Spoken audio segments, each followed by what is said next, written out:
ನಮಸ್ಕಾರ. ಸರಿ sir. Already ನೀವು ಟೌನ್ ಅಪ್ಲಿಕೇಶನ್ ಬಳಕೆ ಮಾಡ್ತಿದ್ದೀರಿ. ಮಾಡ್ತಾ ಇದ್ದೀನಿ ಸರ್. ಸೊ ಈಗ ಇದ್ರ ಜೊತೆಗೆ ನೀವು ಎಷ್ಟು ವರ್ಷದಿಂದ ಗಾಡಿ ಓಡಿಸ್ತಿದ್ದೀರಿ? ಗಾಡಿ ಸುಮಾರು 8 ವರ್ಷದಿಂದ ಗಾಡಿ ಓಡಿಸ್ತಾ ಇದ್ದೀನಿ ಸರ್. 8 ವರ್ಷದಿಂದ ಗಾಡಿ ಓಡಿಸಿದ್ರಿ. ಹೌದು ಸರ್. ಸೊ ಯಾವ ಅಪ್ಲಿಕೇಶನ್ ಬಳಕೆ ಮಾಡಿದ್ರಿ? ಓಲಾ, ಊಬರ್ ಹಾ, ಮತ್ತೆ ರಾಪಿಡೋ, ನಮ್ಮ ಯಾತ್ರೆ ಎಲ್ಲಾನು ಬಳಕೆ ಮಾಡ್ತಿದ್ದೆ ಎಲ್ಲಾನು ಸರ್. ಬಳಕೆ ಮಾಡಿದ್ರಿ. ಮಾಡಿದೆ. ಈ ಟೌನರ್ ಮೀಟರ್ ಅಪ್ಲಿಕೇಶನ್ ಯಾವಾಗಿಂದ ಬಳಕೆ ಮಾಡ್ತಿದ್ದೀರಿ? ಈಗ ಒಂದು ವರ್ಷದಿಂದ ಒಂದೂವರೆ ವರ್ಷದಿಂದನೂ ಬಳಕೆ ಮಾಡ್ತಾ ಇದ್ದೀನಿ ಸರ್. ಹಾ.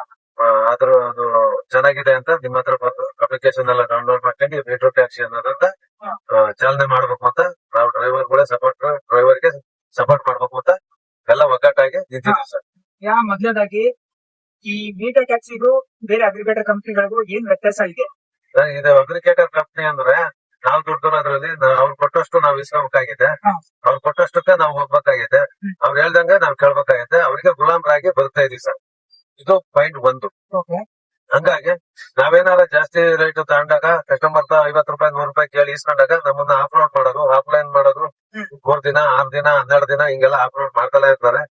ಹಂಗಾಗಿ ನಮ್ಗೆ ತುಂಬಾ ಅಗ್ರಿಗೇಟರ್ ಕಂಪ್ನಿಗಳು ನಮ್ಗೆ ತುಂಬಾ ತೊಂದರೆ ಕೊಡ್ತಾರೆ ಸರ್. ಈಗ ಮೀಟರ್ ಟ್ಯಾಕ್ಸಿ ಬಳಕೆ ಮಾಡೋದ್ರಿಂದ ಏನ್ ಅನಿಸ್ತಾ ಇದೆ? ಮೀಟರ್ ಟ್ಯಾಕ್ಸಿ ಬಳಕೆ ಮಾಡೋದ್ರಿಂದ ನಮ್ಮ ಸಂಪಾದನೆ ನಮ್ ಕೈಗೆ ಸಿಗುತ್ತೆ. ಪಾಯಿಂಟ್ 1. ನಾವು ಎಲ್ಲಾರ ರೋಡ್ ಅಲ್ಲಿ ಅಡ್ಡೆ ಹಾಕಿದ್ರು ಕೂಡ ನಾವು ಕರ್ಕೊಂಡು ಇದನ್ನ ನಾವು ಗವರ್ಮೆಂಟ್ ಮೀಟರ್ ನ ನಾವು ಆನ್ ಮಾಡಬಹುದು ಅನ್ನೋದು ಒಂದು ನಮ್ಗೆ ನಂಬಿಕೆ ಐತೆ ಸರ್. ನಮ್ ದುಡ್ಡು ನಮ್ಗೆ ಬರುತ್ತೆ ಅನ್ನೋದು ಒಂದು ಕಾನ್ಸೆಪ್ಟ್ ಇದೆ ಸರ್. ಈಗ ನೀವು ಎಷ್ಟು ಡ್ಯೂಟಿ ಮಾಡಿದ್ರಿ, ಏನ್ ವ್ಯತ್ಯಾಸ ಕಂಡಿಡ್ಕೊಂಡ್ರಿ, ಆ ಒಂದು ಅನುಭವನ ನಿಮ್ಮ ಸ್ನೇಹಿತರಿಗೆ ಹೇಳ್ಕೊಡಿ. ಈಗ ಒಂದ್ 45 ಕಿಲೋಮೀಟರ್ ಡ್ಯೂಟಿ ಬೀಳ್ತು ಅಂದ್ರೆ ನಮ್ಗೆ 40 ಕಿಲೋಮೀಟರ್ ಡ್ಯೂಟಿ ಬೀಳ್ತು ಅಂದ್ರೆ ಕಡಿಮೆ ಅಂದ್ರೆ 1000 ರೂಪಾಯಿ ಬಿಲ್ ಬರುತ್ತೆ ಸರ್. ಯಾವ್ದ್ರಲ್ಲಿ? ಟೌನರ್. ಓಕೆ. ಅದೇ 40 ಕಿಲೋಮೀಟರ್ ಇದ್ರಲ್ಲಿ ಓಲಾ, ಊಬರ್, ನಮ್ಮ ರಾಪಿಡೋ, ಇದು ನಮ್ಮ ಯಾತ್ರೆ ಇವನ್ನ ತಗೊಂಡ್ರೆ ನಮ್ಗೆ 450, 500, 300 ಒಂದೊಂದ್ ಟೈಮ್ 300 ಏರ್ಪೋರ್ಟ್ ಇಂದ ಬಂದಿದ್ವಿ 330 ರೂಪಾಯಿ ಇಸ್ಕೊಂಡಿದೀವಿ. ಹಂಗಾಗಿ ನಮ್ಗೆ ನೋವಾಗಿದೆ ಸರ್. ಈಗ ಉದ್ದೇಶ ಮೇನ್ ಥಿಂಗ್ ಆಗಿ ಮೀಟರ್ನೇ ನೀವ್ ಏನಕ್ಕೆ ಬಳಕೆ ಮಾಡ್ಬೇಕಂತ ಡಿಸೈಡ್ ಮಾಡ್ತೀವಿ. ಮೀಟರ್ನ ಯಾಕೆ ಬಳಕೆ ಮಾಡ್ಬೇಕು ಅಂದ್ರೆ ನಮ್ಮ ಹಕ್ಕು, ನಮ್ಮ ಇದು ನಮ್ ಕೈಲೇ ಇರ್ಬೇಕು ನಮ್ಮ ಅನ್ನೋದು ಒಂದು ಕಾನ್ಸೆಪ್ಟ್ ಸರ್. ಓನರ್ಶಿಪ್ ಆಗಿ ಒಬ್ಬ ಓನರ್ ಕಮ್ ಡ್ರೈವರ್. ಹೌದು, ನಾವೇ ಓನರು, ನಮ್ಮ ಗಾಡಿಗೆ ನಾವೇ ಓನರು, ನಾವೇ ಪಾಸ್ ಆಗ್ಬೇಕು ಅನ್ನೋದು ನಮ್ಮ decision sir. Owner cum driver ಹೆಂಗೆ ನಾವು ಕನ್ಸ್ ಕಟ್ಕೊಂಡು ಗಾಡಿ ಹಾಕ್ತಿದ್ವು, ಹೌದು ಅದೇ ತರ ಈಗ ನಾವು ಈಗ 8 ಲಕ್ಷ ಕೊಟ್ಟು ಬಂಡವಾಳ ಹಾಕಿದೀವಿ. ಇದಕ್ಕೆ 3 ಲಕ್ಷ ಬಡ್ಡಿನೇ ಕಟ್ಟಿದೀವಿ. 11 ಲಕ್ಷ ಇನ್ನೂವರೆಗೂ ಸಂಪಾದನೆ ಮಾಡಕ್ ಆಗೇ ಇಲ್ಲ. ಓಕೆ. ಸೊ ನಿಮ್ ಪ್ರಕಾರ ಬೇರೆ ಅಪ್ಲಿಕೇಶನ್ ಬಳಕೆ ಮಾಡ್ಕೊಂಡು ಕಮಿಷನ್ ಕಟ್ಕೊಂಡು ಅಲ್ಲಿ ಅವ್ರು ಹೇಳ್ದಂಗೆ ಕೇಳ್ಕೊಂಡಿರೋದಕ್ಕಿಂತ ಮೀಟರ್ ಹಾಕೊಂಡು ಗಾಡಿ ಓಡಿಸಿದ್ರೆ ನಮ್ಗೆ ಏನ್ ಬೇಕೋ ಅದು ಸಿಗುತ್ತೆ ಅನ್ನೋದು ನಿಮ್ ಅಭಿಪ್ರಾಯ? ಹೌದು ಸರ್, ಖಂಡಿತ ಸರ್. ಇದನ್ನ ಇನ್ನೊಂಚೂರು ಅರ್ಥಗತವಾಗಿ ಯಾವ ತರ ಹೇಳ್ಬೋದು ಸ್ನೇಹಿತರಿಗೆ?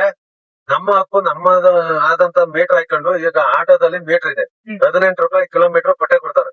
ಕಸ್ಟಮರ್ಗೂ ಗೊತ್ತು, ಜನರಿಗೂ ಗೊತ್ತು, ಇಡೀ ರಾಜ್ಯಕ್ಕೆ ಗೊತ್ತು 18 ರೂಪಾಯಿ ಕಿಲೋಮೀಟರ್. ಅದೇ ತರ ಈ ಗವರ್ಮೆಂಟ್ ಮೀಟರ್ ಕ್ಯಾಬ್ಗೂ ಇದೆ ಅನ್ನೋದು ನಮ್ಮ ರಾಜ್ಯಕ್ಕೆ ಗೊತ್ತಾಗ್ಬೇಕು ಅನ್ನೋದು ನಮ್ಮ ಅಭಿಪ್ರಾಯ ಸರ್. ಸೊ ಪ್ರತಿಯೊಬ್ಬ ಚಾಲಕರು, ಕ್ಯಾಬ್ ಚಾಲಕ ಏನು 4 ವೀಲರ್ ಗಾಡಿ ಓಡಿಸ್ತಾರೋ ಅವನು ಮೀಟರ್ ಹಾಕೊಂಡು ಓಡಿಸಿದ್ರೆ ಪ್ರತಿಯೊಬ್ಬರಿಗೂ ಕಸ್ಟಮರ್ ಗಳಿಗೂ ಗೊತ್ತಾಗ್ಬೇಕು, ಇಡೀ ಪ್ರಪಂಚಕ್ಕೆ ಗೊತ್ತಾಗ್ಬೇಕು ಸರ್. ಸೊ ಇಲ್ಲಿವರೆಗೂ ಎಷ್ಟು ಡ್ಯೂಟಿ ಮಾಡಿದ್ರೆ ನೀವು ಏನ್ ಡಿಫ್ರೆನ್ಸ್ ಆಗೈತೆ ಮಾಡ್ಬೋದು ಮೀಟರ್ ಅಲ್ಲಿ? ಮೀಟರ್ ಅಲ್ಲಿ ನಮ್ಗೆ ಕಾನ್ಸೆಪ್ಟ್ ಅನ್ನೋದು ಒಂದು 24 ರೂಪಾಯಿ ಬರುತ್ತೆ ಅನ್ನೋದು ನಮಗೆ ಕಾನ್ಸೆಪ್ಟ್ ಇದೆ ಸರ್. ಎಷ್ಟು ಡ್ಯೂಟಿ ಮಾಡಿದ್ರಿ ಮೀಟರ್ ಅಲ್ಲಿ? ಮೀಟರ್ ಅಲ್ಲಿ ಸುಮಾರು ನಾನು ಒಂದು 400 ಡ್ಯೂಟಿ ಮಾಡಿದ್ದೀನಿ ಸರ್. ಈಗ 1.5 ವರ್ಷದಿಂದ ಈಚೆಗೆ.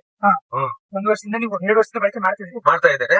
1.5 ವರ್ಷದಿಂದ ಈಚೆಗೆ ನಾನು ಒಂದು 400-500 ಬುಕಿಂಗ್ ಮಾಡಿದ್ದೀನಿ. ಕಸ್ಟಮರ್ಗೂ ತಿಳಿಸ್ಕೊಟ್ಟಿದ್ದೀನಿ ಸರ್. ಓಕೆ.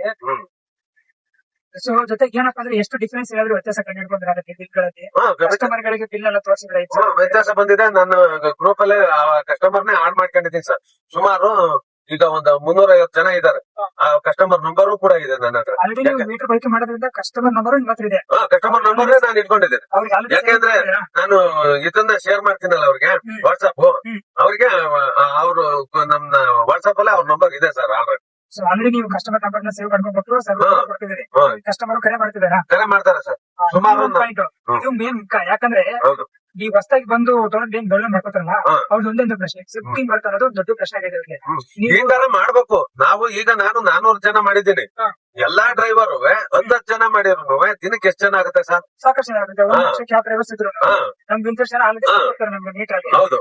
ಸೊ ಅಂದ್ರೆ ನಮ್ ಕಸ್ಟಮರ್ ನಮ್ಮಲ್ಲಿ ಉಳಿತಾರೆ, ನಮ್ಮ ವ್ಯಾಪಾರ ನಮ್ಮಲ್ಲಿ ಉಳಿಯುತ್ತೆ, ನಮ್ ಬಿಸ್ನೆಸ್ ನಾವು ಬೆಳೆಸ್ಕೊಂಡು ಹೋಗೋದು ಸರ್. ಯಾರಿಗೂ ಕಮಿಷನ್ ಕೊಡಂಗಿಲ್ಲ, ಯಾರು ಹೇಳ್ದಂಗೆ ಕೇಳಂಗಿಲ್ಲ. ಇದನ್ನ ಬಳಸ್ಕೊಂಡ್ರೆ ನಾವೇ ಮಾಲೀಕರು, ನಾವೇ ಬಾಸ್ಗಳು. ನಿಮ್ಮ ಹಕ್ಕು, ನಿಮ್ಮ ವ್ಯಾಪಾರ, ನಿಮ್ ಬಿಸ್ನೆಸ್ ಹೌದು ಸರ್, ಖಂಡಿತ ಟ್ಯಾಗ್ಲೈನ್ ಬರ್ಬೇಕು ಪ್ರತಿಯೊಬ್ಬರಲ್ಲಿ. ಖಂಡಿತ ಬರ್ಬೇಕು ಸರ್ ಇದು. ಸೊ ಲಾಸ್ಟ್ ಮಾತು ಏನ್ ಹೇಳಕ್ ಇಷ್ಟಪಡ್ತಾರೆ ನಿಮ್ಮ ಚಾಲಕರಿಗೆ?